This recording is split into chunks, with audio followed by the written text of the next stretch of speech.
Transcription number 2, 80 words per minute. Start. I should like now to make a few observations on the budget. This budget marks a turning point in the history of our country. It is no use attempting, as some of my friends have done, either to deprecate the budget very strongly or to suggest that we are not witnessing a new revolution in our methods of fiscal training and technique. I want it to be quite clearly pointed out to my friends that we are now facing the lean years of Indian finance. Hitherto, we had revenue surpluses which were a form of public saving and which were meant to be utilized for capital development. Hereafter, this form of revenue surplus would not be available. We have therefore to find out ways and means of implementing our great program of national reconstruction at minimum cost. My point is that the deficit on revenue account would be of the order of about rupees 19 to 20 crores. Here let me point out that I do not agree with those of my friends in the finance department who have attempted to suggest that rupees 9 or 18 crores which are obtained from Pakistan should be put to the revenue side of the budget. They are to be put on the capital side. But that does not seriously alter the trend of my argument.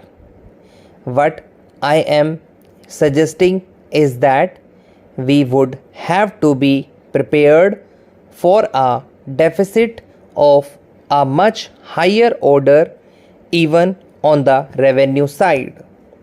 That itself should make us realize that there are very many problems which we have to face and that we have to undertake ways and means of increasing the resources of our country so that it might be possible for us to have a greater amount of surplus or a greater amount of public saving for the purpose of financing capital development.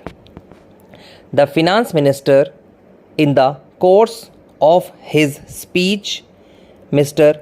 Deputy Minister, pointed out that the deficits during the past 2 years were of the order of rupees 83 crores. I venture humbly to disagree with him because I feel that when we are talking of deficits, we must take into account the overall deficit incurred by the central government, and that would be of the order of rupees 200 crores. During the years of relatively light expenditure, we and a shortfall of about rupees 200 crores. Undoubtedly, now when we are going to have a very great amount of expenditure. We might have a greater amount of expenditure. We might have a greater amount of deficit, and we would have to find out ways and means of trying to meet our capital expenditure. Some members have pointed out that deficit financing is good. Others have pointed out that it is poison. One honorable member who preceded me pointed out that it could be taken like a tonic.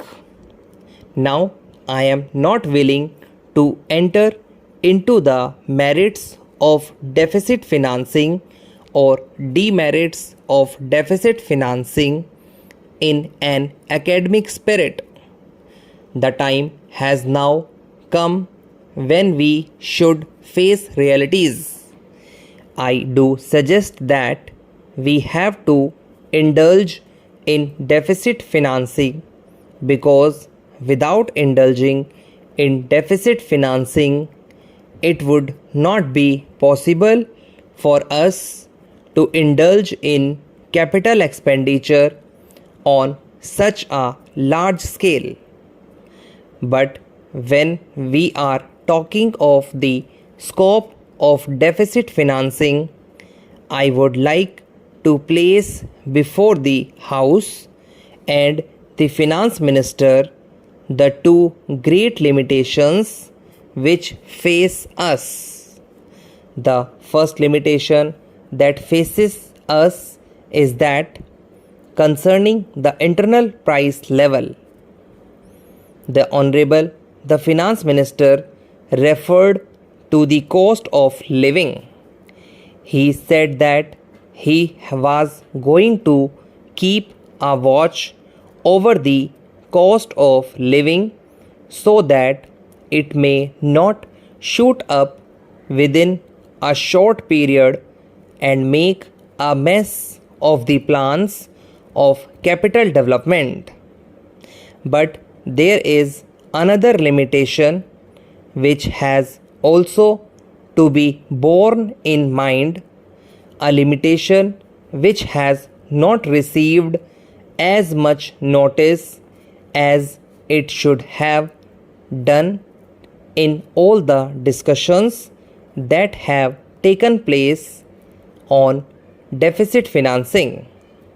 That limitation is the external limitation, or the limitation which arises on account of our balance of payments position. I think this is as important, Mr. Deputy Speaker, as the internal price level, and I should like to elaborate that particular point a bit more, because I feel that a time will shortly arrive when we might have either to reconsider our policy or might even have to leave the sterling club of which we are a member. The second serious limitation is as serious as the first. What would be the consequences of deficit financing on our balance of payments? The Finance Minister in his budget speech points out that so far as the balance of payments position is concerned, they have now, whether it is by accident or design, a favorable balance, and they have contributed about rupees 63 crores to the dollar pool during the past 6 months. But the moment we indulge in deficit financing, we have to be prepared for worsening of our balance of payments.